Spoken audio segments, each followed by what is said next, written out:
देखो यहाँ पर अभाज्य गुणनखंड, ठीक है ना। अब हम अभाज्य गुणनखंड तक कैसे पहुंचेंगे वो समझो। दो संख्याओं की सह अभाज्यता की जांच करना, कल हमने पढ़ा था, ना। सह अभाज्य क्या होते हैं, कोई बताएगा मुझे? बेटा जो मैं चीजें बताती हूँ उनको रोज याद रख लिया करो कि क्या बोला गया है। क्या होती है सह अभाज्य संख्याएं?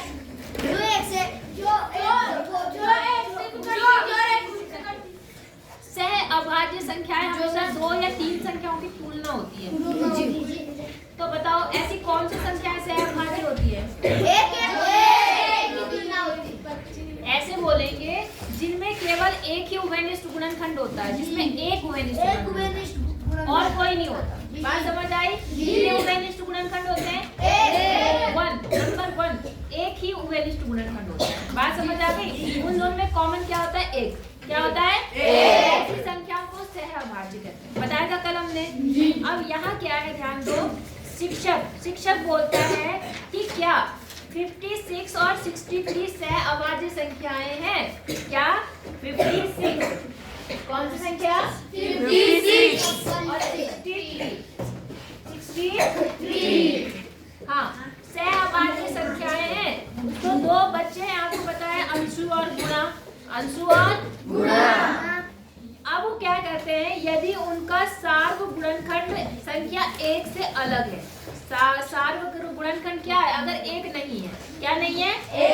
1 से अलग है, मतलब 1 के अलावा भी कुछ है, तो वो क्या सह अभाज्य संख्या होंगी? नहीं होती, आपको पता है। तो यहाँ भी वो लिखा है कि वे सह अभाज्य नहीं होंगी। ठीक है, आइए जांच करते हैं। आइए क्या करते हैं? अंशु ने क्या लिखा? अंशु कह रहा कि मैं लिखता हूँ 56 को लिखा है इन्होंने। 14 चौको 56 होता है जी। उसने क्या काम करा है? 56 को 14 गुणा 4 कर दिया। क्या कर दिया? 14 गुणा 4। और 63 को उसने लिख दिया 21 गुणा 3। क्या लिख दिया? 21 गुणा 3 दिया। 63 होता है तो 21 गुणा 3 लिख दिया। समझ गए नहीं समझे? इस प्रकार 14 और 4 56 के गुणनखंड हो गए। उसके अनुसार, किसके अनुसार? अंशु के अनुसार। 14 और 4 किसके गुणनखंड हो गए? और 21 और 3 किसके हो गए?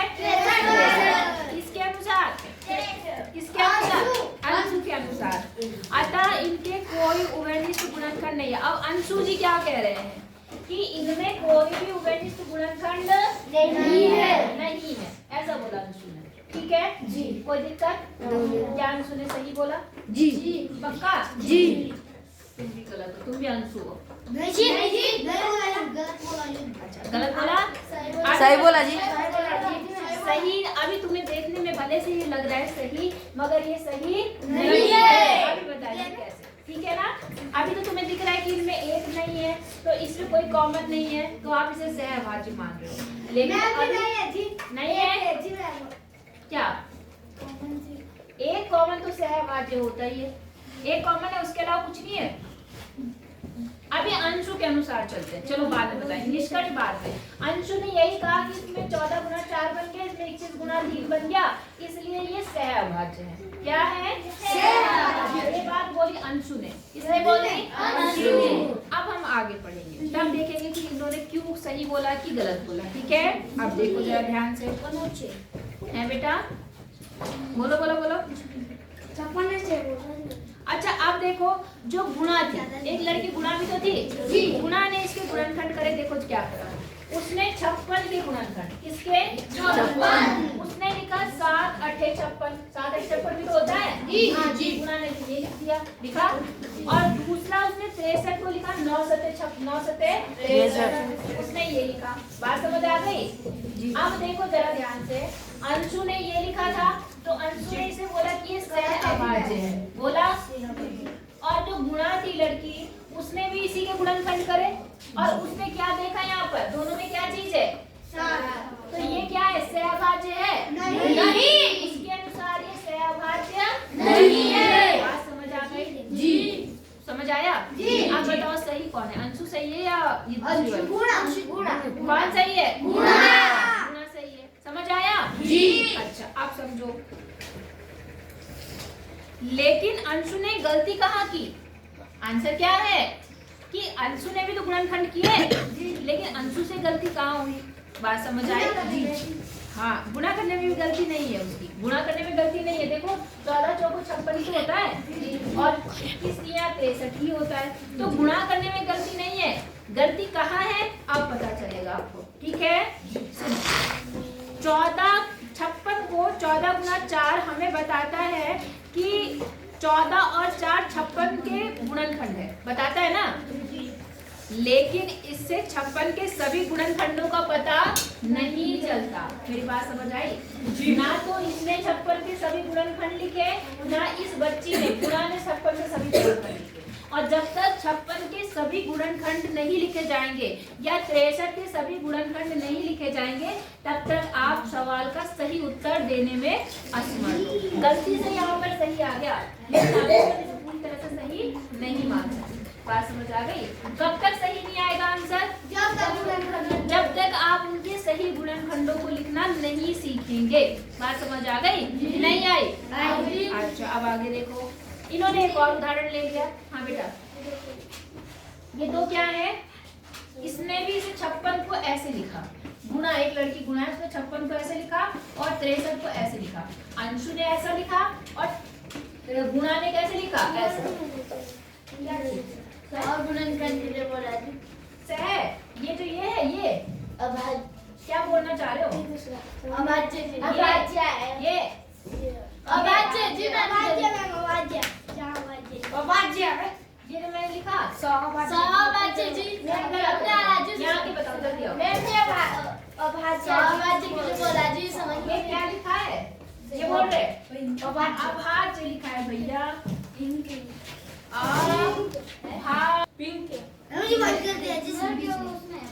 समझे नहीं समझे? तो बेटा एस खोल दो बेटा, ठीक है। अब इन्होंने एक और उदाहरण लिया है, ठीक है। इन्होंने ले लिया बेटा 80 और 63। क्या ले लिया? 80 और 63। अब इस उदाहरण को लेके भी हम अपने सवाल को सॉल्व करने की कोशिश करते हैं, ठीक है ना जी। ले लिया इन्होंने 80 और दूसरा क्या लिया बेटा? 63। अब 80 को इन्होंने देखो कैसे लिखा। 80 को आप लिख सकते हो 40 गुना 2 लिख सकते हो जी, हाँ या ना? फिर 40 को भी तो कुछ लिख सकते हो, क्या लिख सकते हो? 4 गुना 40 10, 4 गुना 10 लिख सकते हो और प्लस कितना लगा सकते हो? 2। आई बात समझ में? नहीं सॉरी, इन्होंने देखो एक इन्होंने इस 80 को कई तरीके से लिखा, मुझ पे ध्यान दो। 80 कैसे बना? 40 गुना 2 करके भी 80 आता है, और क्या करके आता है 80? अगर आप 10 को कितने से गुणा कर दो? 4 से, तो 10 चौक 10 अठे 80, 10 अठे 80 हो गया।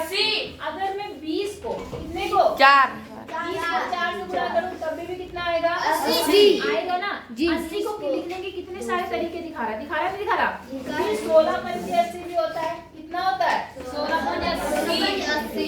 8 10 हो सकता है जी। कौन सा? 8 10 लिख दिया था मैंने। और बताओ 30 2 नहीं, 1 2 3 4 हमने भी 4 लिखे। 1 2 4 3 और 4 और कितने हो सकते हैं? नहीं हो सकते? हो सकते हैं। क्या हो सकते हैं बताओ? आधा हो गया और हो सकते हैं 16 पंचे 80 हो गया, 8 पंचे 40 हो गया, 8 पंचे 80 तो लगभग ये हो सकता है, नहीं हो सकता? अच्छा, आगे तो वही बनेंगे बार बार। आगे देखो 63 को इन्होंने लिखा 9 सकते 63 9 सकते 63 भी हो सकता है, या और क्या हो सकता है? इन्होंने जो लिखा है पहले वो लिखा। हाँ, 3 सकते 3 को अगर हम 21 से गुणा करेंगे तब भी कितना बनेगा? 18 पंचे 80 80 होगा जी।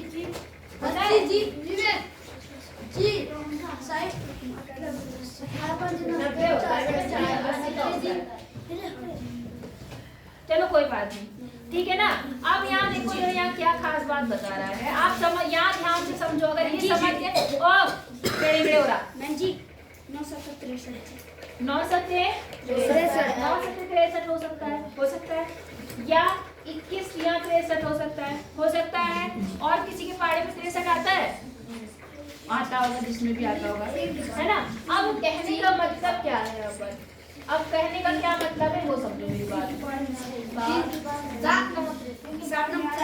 चलो कोई बात नहीं, अब मेरी बात सुनो, अरे सुन लो भाई, मेरी भी बात सुन लो। हमने ये क्वेश्चन मार्क लिखा, इसका मतलब क्या है, यहाँ पे बता रहे क्वेश्चन मार्क का मतलब क्या है। हाँ, तो इन्हीं के आगे क्वेश्चन मार्क लिखा है। उन्होंने कहा ये जो क्वेश्चन मार्क हमने लगाए थे, इसका क्या मतलब है, इन संख्याओं के गुणनखंड करने के तरीके भी क्या हैं, करने के और भी तरीके। इस गुणनखंड का यहाँ पर जो उसने ऐसा लगाया ना, उसने बताया कि ऐसा क्यों है, क्योंकि ये एक ही चीज को इतनी सारी जगह लिखा हुआ, यहाँ पर भी 63 को कई बार लिख सकते हैं इस तरह से। मतलब एक संख्या को के गुणनखंड करने के यहाँ पे कई तरीके हैं, जैसा कि अंशु और गुणा ने किया। बात समझ आ रही है कि नहीं आ रही है? हाँ, अब आगे देखो, उदाहरण के लिए इन्होंने कहा कि देखो 80 को रुक जा, अभी रुक जा, फिर बताते हैं। 80 को लिख सकते हैं 16 गुणा 5, क्या लिख सकते हैं 16 गुणा 5, और 63 को 9 गुणा 7 लिख सकते हैं ना। इसमें कोई भी सार्वगुणनखंड नहीं है कि नहीं है? नहीं। अगर आपने यहाँ से 16 और 5 वाला ले लिया और इसमें ये ले लिया, तो क्या इनमें कोई उभयनिष्ठ है? नहीं। कोई कॉमन है? नहीं है। आई बात समझ में? जी। तो अब इसके अनुसार तो हम बोलते कि ये सह अभाज्य है, लेकिन यहाँ पर ये क्या है, गलती है। ये क्या है, गलती, क्योंकि ऊपर अंशु की गलती दर्शाती है। यही ऐसी ही गलती अंशु ने की, ऐसी ही गलती किसने की थी, अंशु। मेरी बात आपको समझ आ रही है? जी। नहीं आ रही? आ रही है। और इन्होंने गुणनखंड जो थे अपने अपने तरीके से किए। जी। मान लो इसने क्या, हमें रिया ने ये वाला कर लिया, ये दोनों रिया ने कर लिए, ये वाले दोनों कुसुम ने कर लिए। मेरी बात समझ में आ गई? एक बच्चा था उसने ये और ये कर लिए, एक बच्चा था उसने ये और ये कर लिए। तो हर कोई अपने गुणनखंड के अनुसार अपना आंसर दे रहा है। सही बात है नहीं है? लेकिन क्या वो सारे आंसर अभी सही हैं? नहीं। हम उन्हें सही नहीं मान सकते, क्योंकि अभी इनमें क्या है, कमियां हैं। बात समझ आ गई? नहीं आई? अच्छा, अब यहाँ बोल रहा है, इसका अर्थ ये है कि दो संख्याएं सह अभाज्य हैं या नहीं, इसकी जांच करने के लिए हमें अधिक व्यवस्थित दृष्टिकोण की आवश्यकता है। वही हमें इसको बिल्कुल सही करने की क्या है, आवश्यकता है, तब हम अपने सही रिजल्ट पर पहुंचेंगे। मेरी बात समझ आई या नहीं आई? अब यहाँ बता रहा है वो अभाज्य गुणनखंड। क्या बता रहा है? अभाज्य गुणनखंड। तो अभाज्य गुणनखंड मैंने क्या बताया पहले वो बताओ, फिर आगे बढ़ाओ। शुरू में बताया था मैंने अभाज्य जो जिस संख्या से बनी हो, हाँ, जिन अभाज्य संख्याओं को गुणा करने पर वो संख्या आई हो। बात समझ आ गई? जिन अभाज्य संख्याओं को गुणा करके वो संख्या मिली हो, उनको उन गुणनखंडों को हम बोलते हैं अभाज्य गुणनखंड। समझ गए? तो बेटा अगर आपको देखना है कि वो उसमें सह अभाज्य है या नहीं है, तो उसके लिए आपको सही तरीका क्या है, उन संख्याओं के अभाज्य गुणनखंड लिखने हैं। क्या लिखने हैं? अभाज्य गुणनखंड। समझ में? अब जैसे 80 के अभाज्य गुणनखंड लिखने हैं, किसके लिखने हैं? 80 के। आंसर तब सही माना जाएगा जब आप इनके सही अभाज्य गुणनखंड लिखेंगे। ये पीछे वाली लड़की का नाम क्या है? क्या नाम है तुम्हारा? पुष्पा। खड़े हो जाओ। आई बात समझ में? आप देखो 80 के सही गुणनखंड क्या होंगे। यहाँ लिखा हमने 80। जी। आप पहले लिखोगे सबसे छोटे नंबर में, आप लिखा 40 गुणा 2, ठीक है। लेकिन अब इसके टुकड़े हो सकते हैं ना? नहीं हो सकते? इसके टुकड़े और को, जब तक इनके टुकड़े अलग अलग ना बन जाए, अभाज्य संख्याएं ना आ जाए, तब तक नहीं रुकना है। बात समझ आ गई? और 40 को क्या लिख सकते हैं बेटा? 20। 20 गुणा कितना? 4। 20 गुणा 2 और ये वाला 2 और आ गया। समझ आई बात आपको? जी। अब इन दोनों को ऐसे रहने दो, इस 20 को क्या लिख सकते हैं वो बताओ? 10। कितना गुणा? 2 गुणा 10 गुणा 2 गुणा 5। अब ये भी अभाज्य बन गया, ये अभाज्य बन गया, ये अब 10 को भी तोड़ सकते हैं? जी।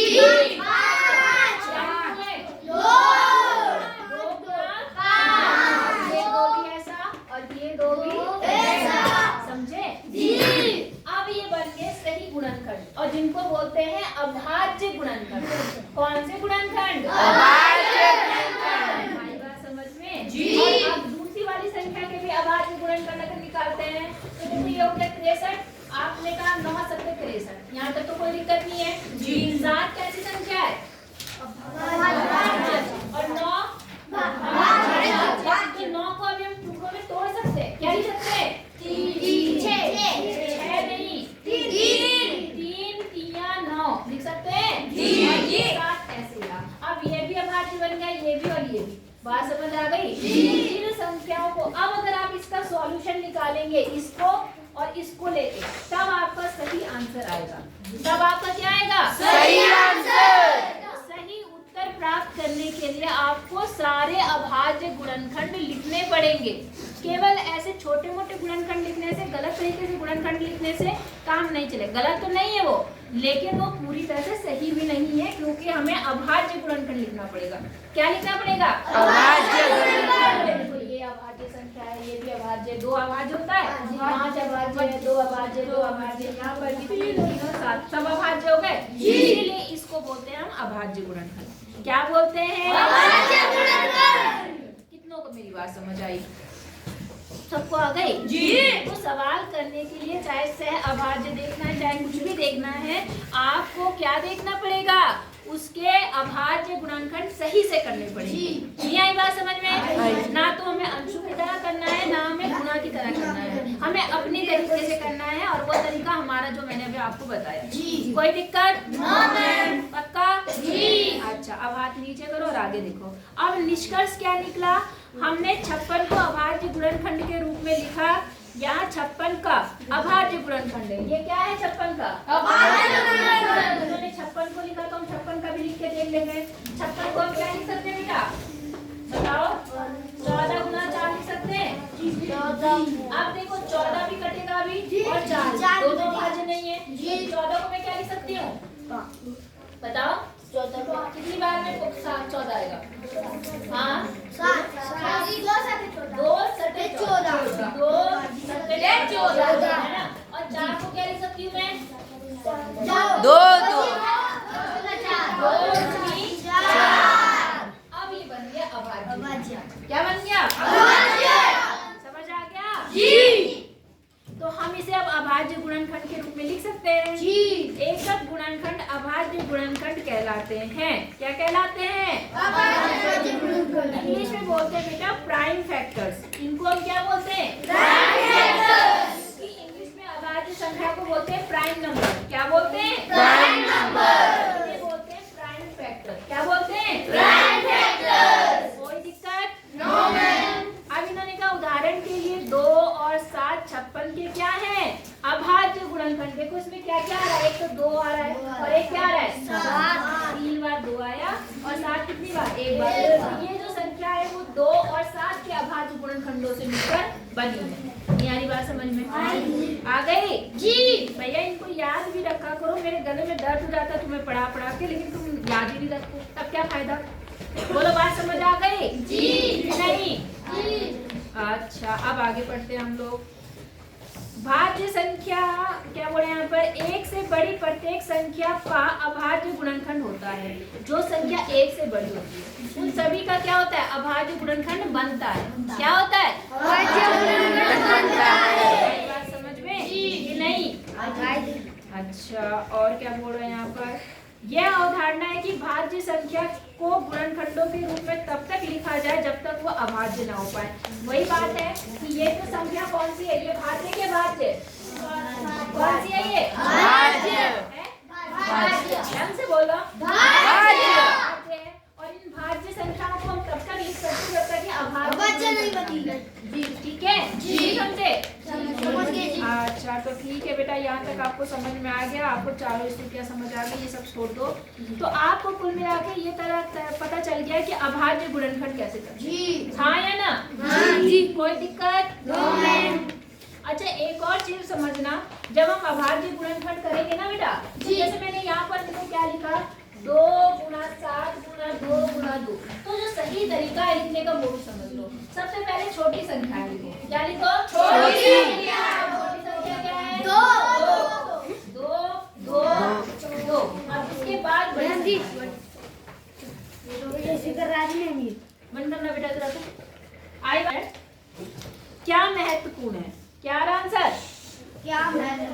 ये देखते हैं अब क्या महत्वपूर्ण है।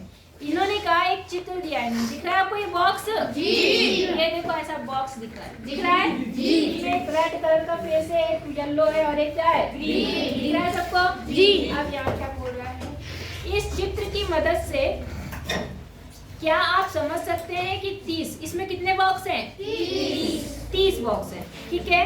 क्यों होता है? चाहे आप 2, 3 और 5 को किसी भी तरह से गुणा करें, आपको ये पता है बेटा, एक चीज होती है बेटा क्रम विनिमय। क्या होती है? क्रम विनिमय का मतलब क्या होता है कि चाहे आप 2 को 3 से गुणा करो या 3 को 2 से गुणा करो, मतलब गुणा में अगर नंबर आपने आगे पीछे लिखे हैं तो गुणा करने पे हमेशा उत्तर क्या आएगा? 1 ही आएगा। नहीं आई बात समझ में आएगी? जैसे यहाँ देखो 56 को लिखा 2 गुणा 7 गुणा 2 गुणा 2, 7 सही है। ये भी सही है। अगर आप इसको सबको गुणा करेंगे 56 ही आएगा। अगर आप इसको भी गुणा करेंगे तब भी कितना आएगा? 56। मेरी बात समझ आ रही है?